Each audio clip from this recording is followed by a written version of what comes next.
Shalom, Tuhan Yesus dan di hati. Firman Tuhan pada hari ini, Jumat, tanggal 27 September 2024.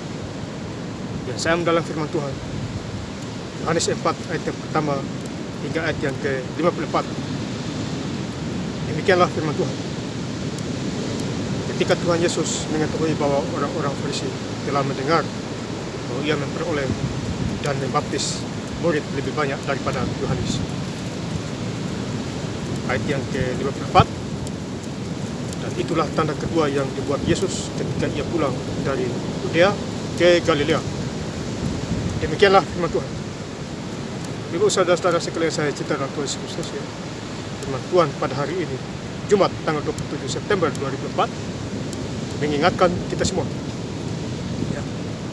Di Injil Yohanes 4 ayat yang pertama, ketika Tuhan Yesus mengetahui bahwa orang-orang Farisi telah mendengar bahwa ia memperoleh dan membaptis murid lebih banyak daripada Yohanes. Jadi orang-orang Farisi ini mereka iri, ya, kepada Tuhan Yesus karena dia membaptis lebih banyak daripada Yohanes. Ya. Jadi orang-orang Farisi ini mereka tidak tahu bahwa Yesus ini adalah Tuhan dan Juru Selamat. Ya. Khususnya bangsa Israel baru bangsa-bangsa yang lain. Ya, jadi mereka tidak tahu apa-apa orang Farisi. Main cemburu buta saja mereka. Ya, Bapak saudara. Jadi Tuhan Yesus membaptis banyak orang, ya, daripada Yohanes. Ya. Ini luar biasa Bapak saudara. Jadi Tuhan Yesus itu segala-galanya. Dia membaptis banyak orang, menyembuhkan sakit penyakit banyak orang, khususnya Lazarus mati 4 hari sudah busuk, ya. Tapi Tuhan Yesus menyembuhkannya, keluar dari kain kafannya, ya Bapak Saudara. Itu luar biasa. Jadi segala-galanya harus dari Tuhan, ya Bapak Saudara. Ini luar biasa firman Tuhan, ya. Firman Tuhan kehidupan. Ya, jadi 2000 tahun yang lalu Tuhan Yesus hadir di Israel, di Yerusalem, menjadi manusia. Padahal dia itu Tuhan. Dia memberi contoh, ya, contoh dan teladan. Ya, Bapak saudara-saudara yang saya cintai dan Tuhan. Jadi puji Tuhan. Ya. Apa yang difirmankan Tuhan pasti jadi. Ya, Bapak saudara-saudara yang saya cintai dan Tuhan. Kemudian kita baca di Yohanes 4 ayat yang ke-13. Jawab Yesus kepadanya, barang siapa minum air ini, ia akan haus lagi. Jawab Yesus kepadanya, barang siapa minum air ini, ia akan haus lagi. Jadi ini ceritanya perempuan ini menimba air, ya, di sumur Yakub ini. Ya. Walaupun kita minum setiap hari, tapi kita akan haus. Ya, pada waktu itu Tuhan Yesus duduk di sana. Ya. Ketemu perempuan ini, kamu menimba air setiap hari minum, kamu akan haus terus. Ya, coba kamu datang kepada saya, artinya datang kepada Tuhan Yesus, kamu tidak mungkin haus lagi. Ya, datang ke gereja, ya, contohnya sekarang baca firman Tuhan, menjadi pelaku firman, pasti kamu dikenyangkan dengan firman Tuhan. Jadi kamu tidak akan haus lagi minum air di sini capek-capek. Jadi teguran Tuhan Yesus kepada perempuan itu, ya, Tuhan Yesus meminta air, mereka langsung berkomunikasi, ya, Tuhan Yesus langsung berkata kepada perempuan itu, ya, jadi kamu minum air dari sumur ini, kamu pasti haus terus, kecuali firman Tuhan. Bapak saudara, ini sungguh luar biasa, ya. Tuhan Yesus bisa menjumpai siapa saja bisa, mau yang kecil, mau yang besar, tua muda, gampang itu bisa tahu. Ya, karena dia mau tahu, karena dia mau pencipta laut dan segala isi. Ya. Jadi kalau kita hidup di dunia ini kita harus bersyukur. Contohnya saya duduk di pinggir pantai, ya, berkomunikasi dengan firman Tuhan. Ya. Baca firman Tuhan itu kita komunikasi dengan Tuhan Yesus. Ya Bapak Saudara, Ibu tahu itu kalau kita komunikasi dengan Tuhan Yesus lewat firman-Nya. lewat doa puji-pujian. Tahu dia. Ya, karena sekali lagi di dunia ini cuma hanya ada 3 roh. Ya, yaitu roh Allah, artinya roh Tuhan Yesus atau roh kudus, kemudian roh setan, ya. Bisa juga roh Lucifer, jin-jin yang lainnya. Kemudian roh yang terakhir adalah roh manusia. Jadi kalau roh manusia itu kosong, ya masuklah si setan itu.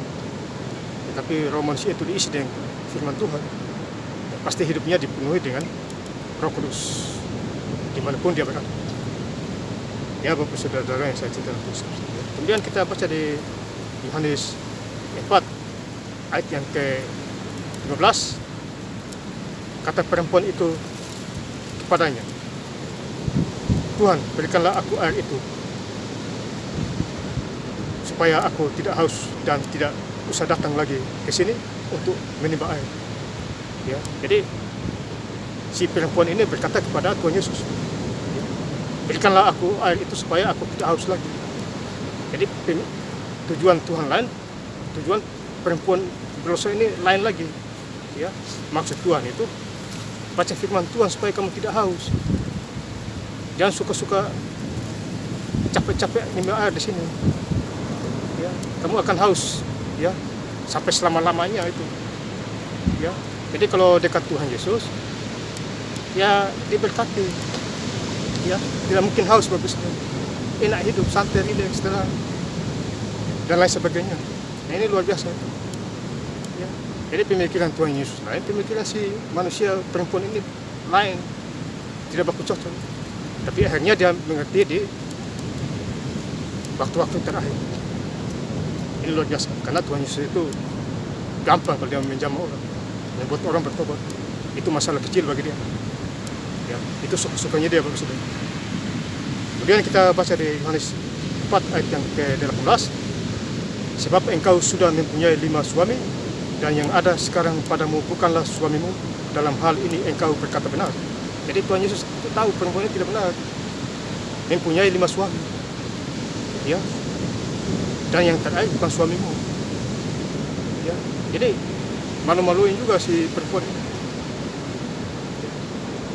Tapi Tuhan Yesus berkata dengan damai sejahtera kepada perempuan ini, ya, supaya sadar dan bertobat. Untung masih ada hari. Ya, keselamatan hanya ada dalam Tuhan Yesus Kristus. Selain Tuhan Yesus Kristus tidak ada keselamatan. Binasa kita semua, mati sia-sia. Ya. Jadi kalau kita tidak libatkan Tuhan Yesus, berarti mati sia-sia kita. Walaupun kita kaya raya tidak ada gunanya. Kaya sakit tidak sembuh buat apa? Ya, mati sia-sia semua. Tapi kalau kita hidup pas-pasan, kita mengandalkan Tuhan Yesus, panjang umur, ya, disehatkan. Pilih yang mana, Bapak Saudara? Ya, tinggal Bapak Ibu memilihnya, memilih gelap atau memilih terang. Ini luar biasa Tuhan menegur dan mengingatkan kita semua. Kemudian di ayat yang ke Yohanes 4 ayat yang ke-49, pegawai istana itu berkata kepadanya, Tuhan, datanglah sebelum anakku mati. Jadi ini ceritanya pegawai istana ini. Anaknya sakit keras, mati. Datang kepada Tuhan Yesus, Tuhan, tolong anak saya supaya dia tidak mati. Ya. Di ayat yang ke-50 kata Yesus kepadanya, pergilah, anakmu hidup. Orang itu percaya akan perkataan yang dikatakan Yesus kepadanya, lalu ia pergi. Ya, langsung percaya orang itu. Ya, kalau mau selamat, pergilah, anakmu hidup. Iman mulai yang menyelamatkan. Ini luar biasa, Bapak. Di ayat yang ke-51, ketika ia masih di tengah jalan, hamba-hambanya telah datang kepadanya dengan kabar bahwa anaknya hidup. Jadi pas jalan di tengah jalan, ada orang, ya, teman-temannya berkata, anakmu sudah hidup.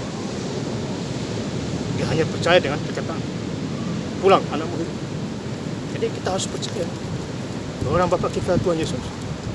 Ya, dia ngomong apa aja jadi. Ya. Firman Tuhan apa saja jadi. Firman Tuhan jadi laut, firman Tuhan jadi makan. Jadi saja, Bapak Saudara. Firman Tuhan jadi napas kehidupan. Kemudian di Yohanes 4 ayat yang ke-52, dia bertanya kepada mereka, pukul berapa anak itu mulai sembuh? Jawab mereka, kemarin siang pukul 1 demamnya hilang. Jadi kemarin siang pukul 1 demamnya hilang. Bersamaan dengan waktu itu Tuhan berkata kepada orang. Jadi cocok bagi saudara. Ini luar biasa. Kita yang sekarang juga begitu. Tuhan pakai siapa aja bisa. Ya. Orang minta doa penyembuhan. Dalam nama Tuhan Yesus, saya hanya pulang baca ayat ini, firman kesembuhan. Bisa saya kirim di Messenger di WA. Ya, tidak lama-lama sembuh. Ya, bagian saya sampaikan, bagian Tuhan dia menyebutkan.